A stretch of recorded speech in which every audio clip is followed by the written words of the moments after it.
Bismillahirrahmanirrahim. Assalamualaikum warahmatullahi wabarakatuh.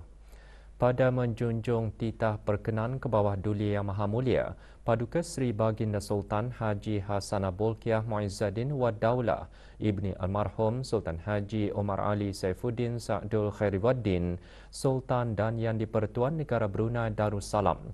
Jabatan Perdana Menteri memaklumkan mengenai pengemaskinian garis panduan permohonan keluar negeri dengan penambahan syarat bagi pejalan-pejalan keluar outbound travellers untuk mendapatkan suntikan vaksinasi COVID-19 secara mandatori yang akan mula berkuat kuasa pada 1 Ogos 2021.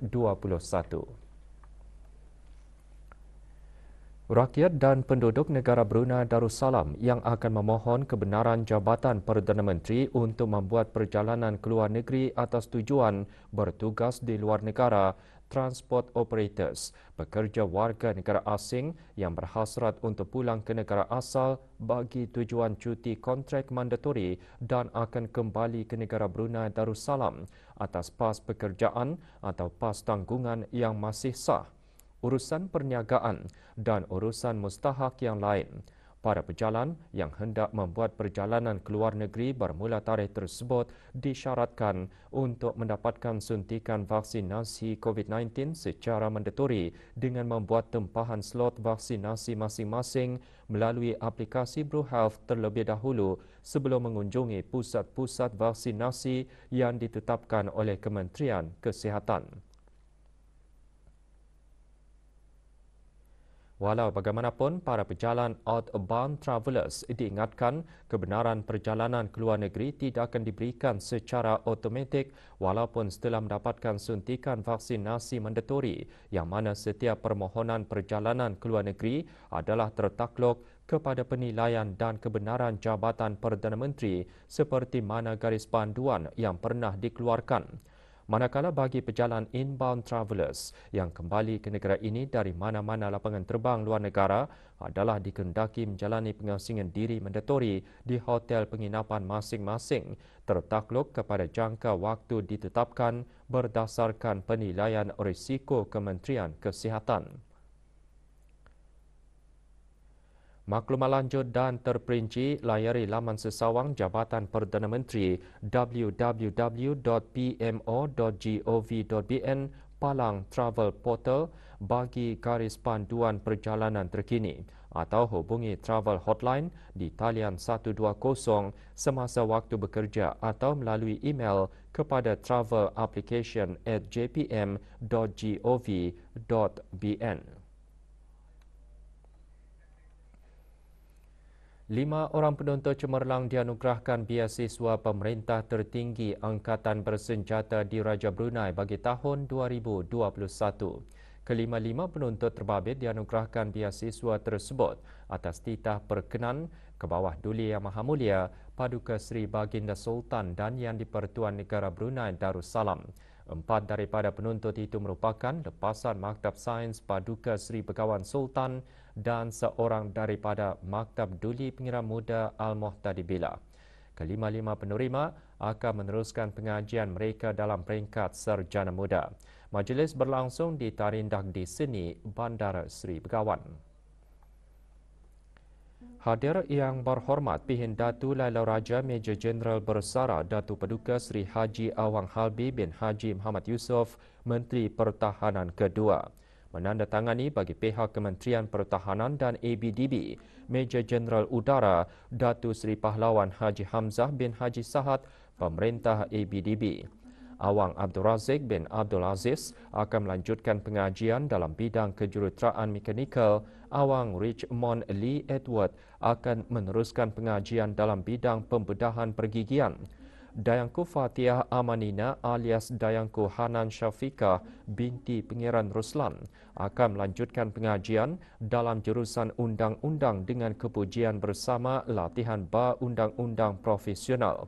Dayang Nur Alia Irdina binti Awang Harun akan mendalami bidang kaunseling atau psikologi dan Dayang Syasha Atirah binti Baharul Nizam akan melanjutkan pengajian dalam bidang perubatan dan pembedahan.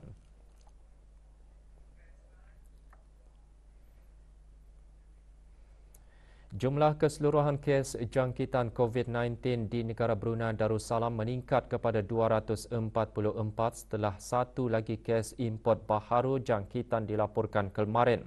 Kementerian Kesihatan dalam siaran akhbarnya mengenai perkembangan terkini situasi jangkitan COVID-19 di negara Brunei Darussalam melaporkan kes 244 ialah seorang lelaki berumur 33 tahun yang tiba ke negara ini dari Manila pada 19 Mei 2021. Kes tersebut tidak mempunyai sebarang tanda-tanda jangkitan dan disahkan tidak ada kontak terdekat memandangkan telah dikuarantin sebaik saja tiba di negara ini dan keseluruhan pengendalian perjalanan semasa ketibaan dan pengasingan diri mengikut prosedur operasi standard SOP. Sementara itu, 10 kes aktif yang sedang dirawat di Pusat Pengasingan Kebangsaan dalam keadaan baik.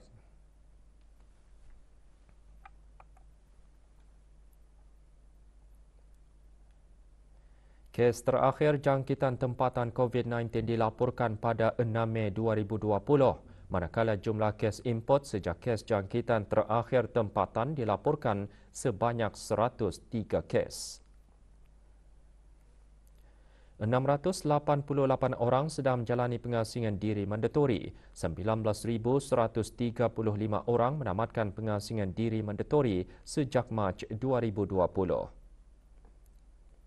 Manakala 52 ujian virus SARS-CoV-2 telah dilaksanakan menjadikan jumlah keseluruhan ujian makmal yang dijalankan sejak Januari 2020 kepada 129,279 ujian. Maklumat lanjut dan perkembangan terkini layari laman sesawang Kementerian Kesihatan dan talian Kesihatan 148. Sejak pelaksanaan program vaksinasi kebangsaan bagi COVID-19 pada 3 Mac 2021, sebanyak 52,775 dos suntikan vaksin COVID-19 telah diberikan. Manakala sejak pembukaan tempahan slot suntikan bagi warga emas pada 22 April 2021, seramai 4,689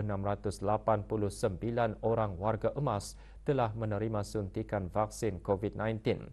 Warga emas tertua menerima suntikan vaksin tersebut ialah seorang wanita tempatan berumur 96 tahun. Kajian-kajian saintifik menunjukkan warga emas adalah golongan yang mempunyai risiko lebih tinggi mendapat komplikasi yang lebih teruk akibat jangkitan COVID-19 dan suntikan vaksin berkenaan telah dibuktikan boleh mengurangkan risiko jangkitan COVID-19 bagi warga emas. Kementerian Kesihatan dalam siaran medianya mengalu-alukan dan memberikan keutamaan kepada warga emas untuk mendapatkan suntikan vaksin COVID-19.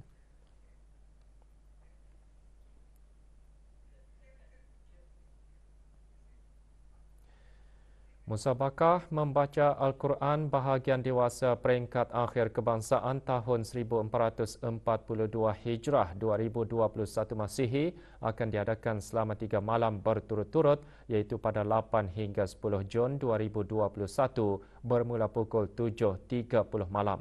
Dengan tema Al-Quran, Asas dan Pemangkin Pembangunan Negara, musabakah yang mempertandingkan 6 qari dan 6 qari'ah akan diadakan di Dewan Pleneri Pusat Persidangan Antarabangsa Brakas. Kementerian Hal Ehwal Agama dalam siaran akhbarnya juga menjelaskan dalam sama-sama mengawal dan membendung penularan wabak COVID-19 di negara ini, para jemputan dikehendaki mematuhi garis panduan semasa menghadiri majlis tersebut dengan mendaftar masuk menggunakan aplikasi BruHealth untuk mendapat kelulusan kod hijau dan kuning, mengimbas kod QR, memakai sungkup muka, memeriksa suhu badan. Para jemputan juga dikehendaki mensanitasi tangan dengan menggunakan gel pensanitasi, berwuduk dari rumah, tidak digalakkan untuk bersalam-salaman dan segera bersurai setelah acara selesai. Hanya individu yang mempunyai kod berwarna hijau dan kuning saja yang dibenarkan menghadiri majlis, manakala individu yang mempunyai simptom-simptom seperti demam panas, batuk, selesma, masalah pernafasan dan sebagainya adalah tidak dibenarkan menghadiri majlis tersebut. Acara persidangan dan pameran pertengahan tahun Brunei atau Brunei MYCE 2021 membuka tirainya kemarin dengan penganjuran forum pemerkasaan wakaf ke arah kesejahteraan negara yang dikelolakan oleh Kementerian Hal Ehwal Ugama selaku penganjur bersama Brunei MYCE 2021. Forum yang diadakan secara maya ini berlangsung di Pusat Persidangan Antarabangsa Brakas.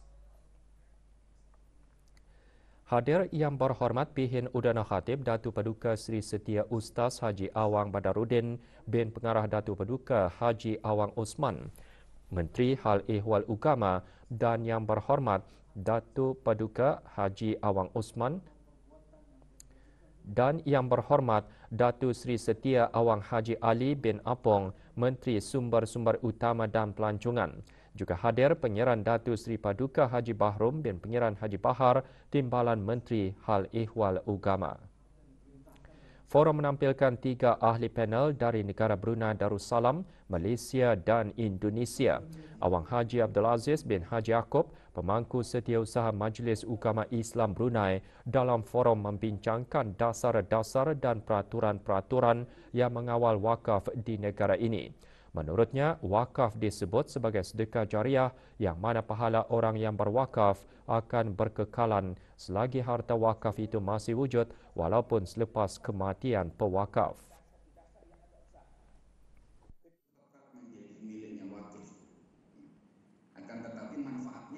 Manakala yang berbahagia Dr. Muhammad Faisal Mustafa, Ketua Pegawai Operasi Lembaga Pengurusan Sekolah Zakat Kedah Malaysia dan Profesor Madya Dr. Syamsu Madian, Program Pasca Sarjana Universitas Islam Malang, UNISMA Indonesia, berkongsi mengenai institusi atau agensi pengurusan wakaf yang terdapat di negara masing-masing dan jenis-jenis wakaf telah dikembangkan selaras dengan maqasid syariah.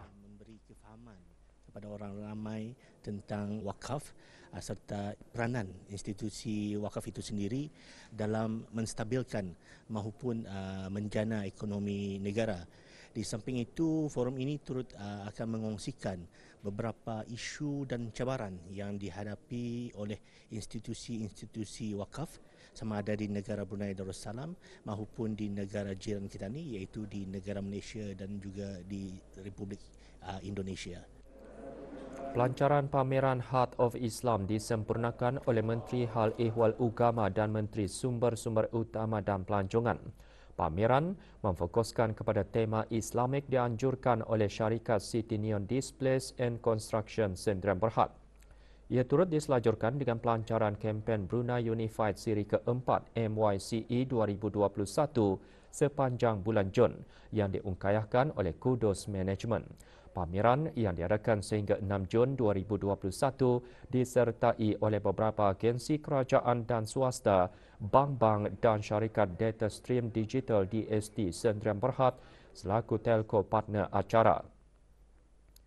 Beberapa aktiviti menarik juga diadakan, antaranya pertandingan azan subuh dan klinik Al-Fatihah. Brunei MYCE 2021 merupakan inisiatif Kementerian Sumber-Sumber Utama dan Pelancongan bagi menarik pasaran mesyuarat, insentif, persidangan dan acara MYCE. Maklumat lanjut layari laman sesawang Brunei Tourism seperti yang tertera.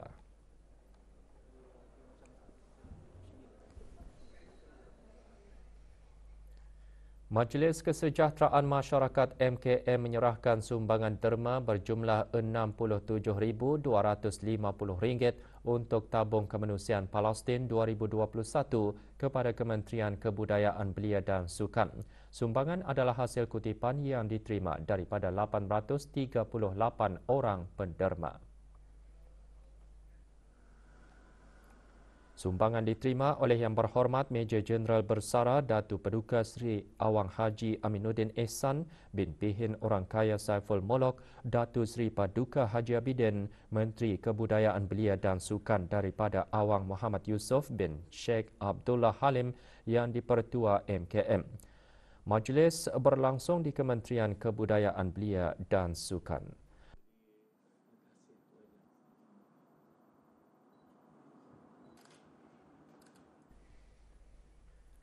Bagi menyokong Pusat Pendermaan Darah Kementerian Kesihatan untuk mencukupi bekalan darah yang diperlukan semasa keadaan kecemasan, Kedutaan Thailand di negara Brunei Darussalam menganjurkan kempen derma darah yang dibukakan kepada rakyat Thailand di negara ini. Hadir Puan Yang Terutama Wan Tani Wiput Wong Sakol, Duta Besar Istimewa dan Mutlak Thailand ke negara Brunei Darussalam. Kempen derma darah ini adalah kali keempat dianjurkan oleh pihak kedutaan susulan sambutan yang menggalakkan dari rakyat Thailand di negara ini. Kempen diadakan di Pusat Pendermaan Darah Hospital Raja Isteri Pengeran Anak Saleha.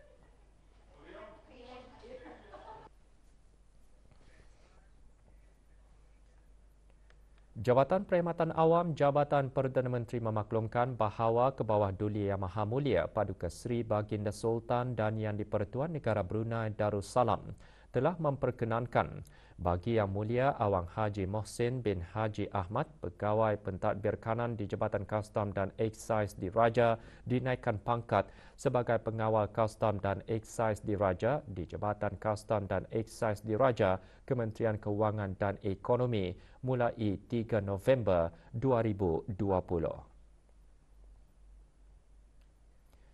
Yang Mulia Awang Muhammad Saufi bin Awang Haji Ibrahim, Pegawai Pentadbir Kanan di Jabatan Buruh, dinaikkan pangkat sebagai Pesuruhjaya Buruh di Jabatan Buruh Kementerian Hal Ehwal Dalam Negeri mulai 8 Mei 2021.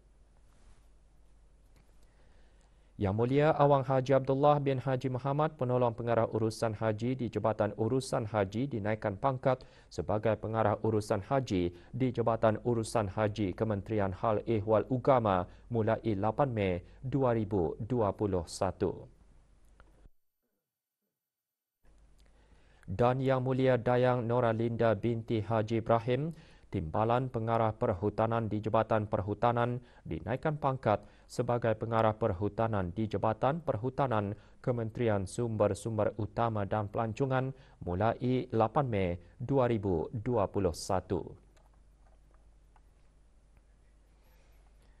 Para peniaga daging kerbau dan lembu di Pasar Segar diberi amaran untuk mematuhi arahan penetapan harga bermusim PHB dan pentingnya memaparkan tanda harga dengan jelas dalam meningkatkan ketulusan harga sebagai maklumat pembelian untuk para pelanggan. Jabatan Perancangan Ekonomi dan Statistik Kementerian Kewangan dan Ekonomi telah memberikan surat amaran kepada 11 peniaga daging kerbau dan lembu di Pasar Gadong kerana menjual isi daging kerbau dan lembu melebihi harga maksimum yang ditetapkan di bawah arahan PHB. Semasa pemeriksaan yang dijalankan pada 11 Mei 2021, Jabatan Persaingan dan Hal Ehwal Pengguna JPHEP, Jabatan Perancangan Ekonomi dan Statistik JPES juga mendapati tanda harga yang dipamerkan oleh peniaga tidak selaras dengan perintah paparan tanda harga. Notis amaran telah pun dikeluarkan dan kesalahan seterusnya akan dikenakan kompaun tidak melebihi RM500. Harga-harga yang ditawarkan adalah antara RM15 hingga RM17 sekilo, iaitu melebihi harga maksimum RM13 sekilo yang ditetapkan PHB. Dalam mengelak arahan tersebut, peniaga didapati menawarkan potongan daging berkualiti rendah dengan harga RM13 sekilo. Paparan tanda harga juga tidak lengkap dikantung di atas paras mata dengan cetakan kecil dan surat amaran telah dikeluarkan atas ketidakpatuhan itu. Dalam pemeriksaan terdahulu, para peniaga di Pasar Gadong juga didapati tidak mempamerkan tanda harga atau mempamerkan tanda harga berlainan berbanding harga yang ditawarkan kepada pengguna dengan menggunakan harga sebelum COVID sebagai alasan bagi perubahan harga. Para peniaga diingatkan untuk memastikan paparan tanda teratur dengan menyatakan jenis dan bahagian daging yang dijual serta memberikan harga sebenar yang ditawarkan pada hari berkenaan yang bertujuan memastikan para peniaga sentiasa menjalankan perniagaan secara beretika dan kepentingan pengguna terpelihara. Beberapa alasan diberikan peniaga atas kegagalan dalam mempamerkan harga seperti kekerapan perubahan kos bagi mengelakkan ketidakpuasan hati pengguna kerana kenaikan harga dan untuk mengelakkan kemarahan peniaga lain kerana menawarkan harga yang lebih kompetitif. Alasan-alasan tersebut tidak dapat diterima kerana setiap pengguna berhak mendapatkan maklumat asas bagi membuat perbandingan barangan dan harga sebelum membuat pembelian. Orang ramai disaran menggunakan ciri berkaitan harga barang keperluan di dalam aplikasi pengguna bijak dan laman sesawang rasmi JPHEP sebagai rujukan tawaran harga di pasaran yang dipantau dan dikemaskini JPES setiap minggu.